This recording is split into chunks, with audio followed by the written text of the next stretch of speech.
नमस्कार, आप देख रहे हैं आज तक। आपके साथ मैं हूं सईद अंसारी। हमारे देश में ओमिक्रॉन कोरोना का खतरा बहुत बढ़ रहा है। कर्नाटक, गुजरात और महाराष्ट्र के बाद अब दिल्ली तक कोरोना का ये ओमिक्रॉन वेरिएंट आ चुका है। भारत में अब तक 5 लोग ओमिक्रॉन से पॉजिटिव मिल चुके हैं। केंद्र से लेकर राज्य सरकारें तक तो अलर्ट हैं। एयरपोर्ट पर जबरदस्त निगरानी भी की जा रही है। संदिग्धों की जीनोमिक सीक्वेंसिंग भी हो रही है, लेकिन मामले लगातार बढ़ रहे हैं।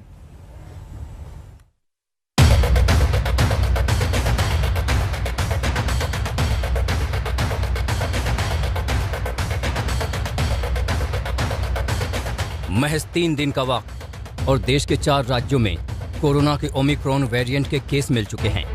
नए वेरिएंट का 5वां केस देश की राजधानी दिल्ली में मिला। दिल्ली में ये पहला मामला है। विदेश से आए 17 लोग दिल्ली के LNJP अस्पताल में भर्ती थे। इनमें से तंजानिया से आए शख्स में ओमिक्रॉन की पुष्टि हुई। एयरपोर्ट पर जो भी लोग आ रहे हैं, अफेक्टेड कंट्री से जितने भी लोग हैं, उनका सबका टेस्ट किया जा रहा है एयरपोर्ट के ऊपर। तो अभी तक 17 पॉजिटिव पेशेंट्स LNJP में भर्ती किए गए हैं। 17 जो पॉजिटिव हैं उसमें जीनोम सीक्वेंसिंग कराई गई, तो अभी तक 12 लोगों की जीनोम सीक्वेंसिंग की हो चुकी है और एक उसमें से जो है ओमिक्रॉन का पेशेंट लगता है कि जो तंजानिया से आया है, तो उसके प्रिलिमिनरी रिपोर्ट के अंदर वो पॉजिटिव हैं ओमिक्रॉन से। अब देश में कोरोना के जो 5 मरीज हैं, उनमें से 2 कर्नाटक में, 1 गुजरात में, 1 महाराष्ट्र में और 1 दिल्ली में है। मुंबई में 33 साल का शख्स कोरोना के ओमिक्रॉन वेरिएंट से संक्रमित पाया गया। ये सबसे ताजा मामला है। मुंबई से लेकर पूरे महाराष्ट्र में एहतियात बढ़ा दी गई है। हालांकि जो युवक संक्रमित मिला उसमें लक्षण गंभीर नहीं है। ये शख्स दक्षिण अफ्रीका के केप टाउन से दुबई होते हुए मुंबई पहुंचा है। उसका जो ट्रीटमेंट है वहाँ कोविड केयर सेंटर में शुरू है।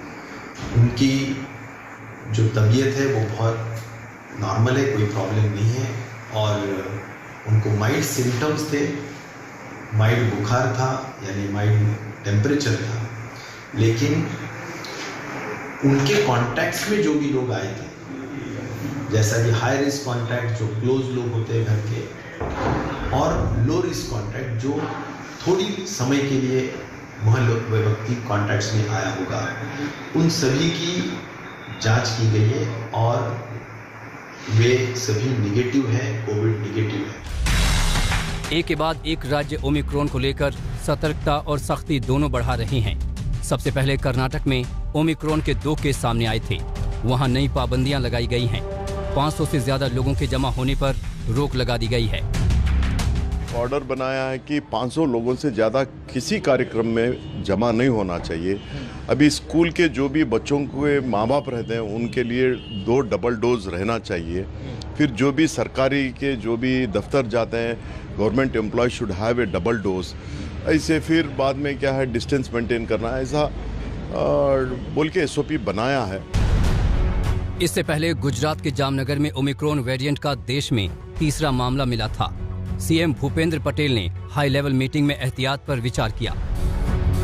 जामनगर में से मिला है, वो ओमिक्रॉन वेरिएंट में पॉजिटिव मिला है।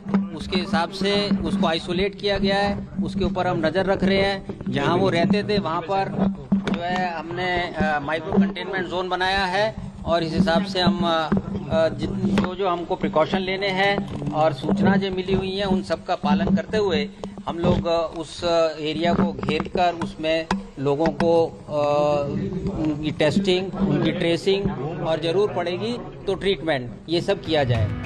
देखिए कहां-कहां अब तक संदिग्ध मरीज मिल चुके हैं। ये राज्य हैं महाराष्ट्र, कर्नाटक, दिल्ली, तमिलनाडु, तेलंगाना, राजस्थान, चंडीगढ़ और यूपी। सभी संदिग्ध मरीजों के सैंपल जीनोम सीक्वेंसिंग के लिए भेजे गए हैं। सिर्फ महाराष्ट्र में 32 संदिग्ध मरीज हैं। इसमें अकेले 14 मुंबई में हैं। दिल्ली में हाई रिस्क देशों से आए 15 लोग अस्पताल में भर्ती हैं। इनमें 9 तो कोरोना पॉजिटिव हैं, बाकी 6 में भी लक्षण हैं। तमिलनाडु में विदेश से आए 3 मुसाफिर कोरोना पॉजिटिव हैं। वहीं तेलंगाना में एक महिला का कोविड सैंपल जीनोम सीक्वेंसिंग के लिए भेजा गया है। राजस्थान के जयपुर में भी 9 मरीज संदिग्ध हैं। इनमें से 4 हाल ही में साउथ अफ्रीका से आए हैं। चंडीगढ़ में साउथ अफ्रीका से आई महिला को होम क्वारंटीन किया गया, लेकिन वो एक 5 स्टार होटल में मिली। लखनऊ में 2 महिलाएं संक्रमित पाई गई। दोनों ही महिलाएं हाल ही में केरल से वापस लौटी हैं। संक्रमण का खतरा चौतरफा है। एक्सपर्ट इसे डेल्टा वेरिएंट से 5 से 6 गुना ज्यादा संक्रामक मान रहे हैं। Very highly transmissible. All of us remember Delta. So a virus that can have greater immune escape than Delta, break previous vaccinations or previous infection immunity better, and is also transmissible, is certainly capable of creating a wave of infections that you refer to when you talk about the third wave. However, if we are talking about a third wave of people not being able to get oxygen and beds and that kind of a third wave, I don't think that will happen. Omicron के इसी खतरे को लेकर केंद्र सरकार ने सभी राज्यों को अलर्ट किया है। वहीं विदेश से आने वाले सभी यात्रियों की कोरोना टेस्टिंग अनिवार्य है। राज्य सरकारों ने भी कई कदम उठाए हैं। सरकारें सक्रिय हैं। अब अगर पब्लिक भी साथ दे तो ओमिक्रॉन का मुकाबला आसानी से हो पाएगा। आज तक ब्यूरो। सीधे आपको जयपुर लिए चलते हैं। अमित शाह बोल रहे हैं, बीजेपी कार्यकर्ताओं को संबोधित कर रहे हैं। स्वर्गीय सुंदर सिंह भंडारी तो कौन भूल सकते हैं। उन्होंने जीवन का क्षण क्षण और शरीर का कण कण भारतीय जनता पार्टी के संगठन को आगे बढ़ाने के लिए और भारतीय जनता पार्टी को मजबूत वटवृक्ष बनाने के लिए दिया।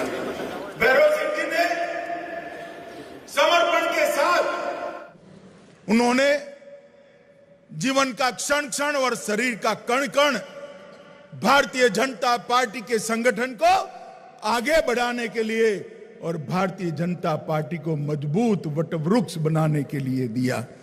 भैरव सिंह जी ने समर्पण के साथ राजनीतिक नेतृत्व से पार्टी का विकास कैसे हो सकता है इसका उदाहरण प्रस्तुत किया और आज वही राजस्थान के अंदर आप लोगों का दर्शन कर कर मैं अपने आप को बहुत आनंदित और गौरवान्वित महसूस करता हूं।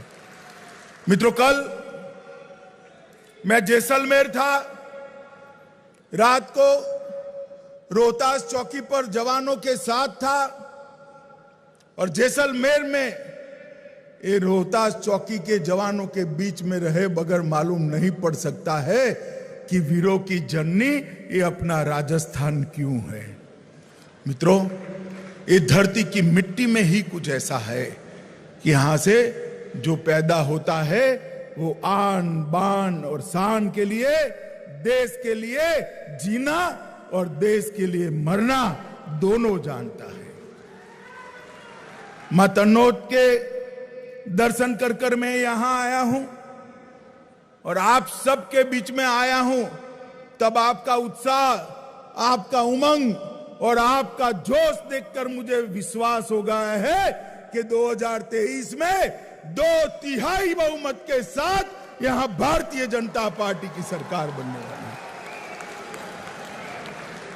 मित्रों, हम सालों से राजनीतिक क्षेत्र के अंदर संघर्ष कर रहे हैं। 50 से दशकों से हमारे पुरखों ने पार्टी बनाई, जो पार्टी संगठन के आधार पर चले, जो पार्टी विचारधारा के आधार पर चले, जो पार्टी हमारी सनातन संस्कृति को आगे बढ़ाने वाली हो, जो पार्टी भारत के गौरव के अंदर, भारत के गौरव में रची बसी हो, जो पार्टी इसी धरती के मिले संस्कार और इसी मिट्टी की सुगंध को लेकर आगे बढ़ने वाली हो। और ये पार्टी की यात्रा कई सालों तक चली। कई पराजयों को हमने सामना किया, हंसते हंसते पराजय झेले। जमानतें जब्त होती थी तो भी कार्यकर्ता को आइसक्रीम खिलाने वाले लोग मैंने भी मेरे जीवन काल में देखे हैं, आपने भी देखे होंगे मित्र। और ये पार्टी की यात्रा बढ़ती बढ़ती बढ़ती, पहले दीनदयाल जी और श्यामा प्रसाद जी, बाद में अटल जी और अडवाणी जी और ढेर सारे सहयोगी उनके 2014 तक लेकर आए।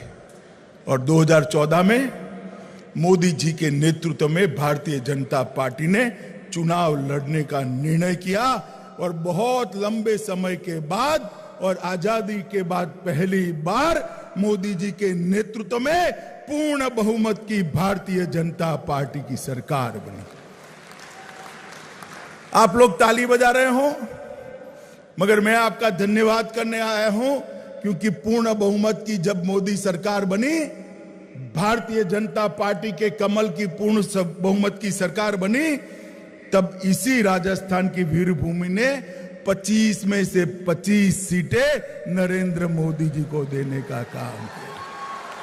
और 2019 में जब भारतीय जनता पार्टी 300 पार गई, तब भी 25 में से 23 सीटें देने का काम यही मेरे राजस्थान के लोगों ने, यही मेरे राजस्थान के प्रिय कार्यकर्ताओं ने किया था। तो मोदी जी दोनों बार प्रधानमंत्री बने, इसमें राजस्थान की जनता का आशीर्वाद का बहुत बड़ा हिस्सा है, बहुत बड़ा इसके अंदर भूमिका है। और इसीलिए मैं आपका आह्वान करने आया हूं कि ही राजस्थान के अंदर फिर से एक बार ये निकम्मी और भ्रष्टाचारी अशोक गहलोत सरकार को मूल समेत उखाड़ कर फेंक देना है, और यहां पर भारतीय जनता पार्टी की कमल के निशान वाली सरकार बनाना है। और बहुत कुछ किया है 7 सालों में मोदी जी ने, भारतीय जनता पार्टी की सरकार ने देश के लिए। मित्रों, मैं आज आपको याद कराने आया हूं, इंदिरा जी ने गरीबी हटाओ का नारा दिया था, 70 के दशक में दिया नारा। 2014 में मोदी जी आए, तब भी करोड़ों गरीबों के लिए घर नहीं था, करोड़ों गरीबों के घर में बिजली नहीं थी, करोड़ों माताएं टहनी और कंडे जलाकर खाना पकाती थी, धुआं खाती थी। गरीब के स्वास्थ्य का कोई ठिकाना नहीं था, गरीब की भूख भरने का कोई रास्ता नहीं था, गरीब मां और बच्ची के लिए शौचालय की व्यवस्था नहीं थी। कांग्रेस पार्टी के नेता जो टीवी पर सुनते हैं सुन ले, आपने गरीबी हटाने की जगह गरीब हटाओ का काम किया था, गरीब हटाओ का काम। गरीबी हटाने का काम 2014 के बाद जब पूर्ण बहुमत की भारतीय जनता पार्टी की सरकार श्री नरेंद्र मोदी के नेतृत्व में बनी, तब हुआ। और 7 साल के अंदर ही मैं आज कह सकता हूं, हर गांव में बिजली है और हर घर में बिजली पहुंचाने का काम भारतीय जनता पार्टी की मोदी सरकार ने किया है। 11 करोड़ से ज्यादा घरों के अंदर 11 करोड़ से ज्यादा घरों के अंदर शौचालय बनाकर बच्चियों और माताओं को शर्मसार होने से बचाया है। वो आज शर्मसार हुए बगैर अपने घर के साथ अंदर सम्मान के साथ जी रही है।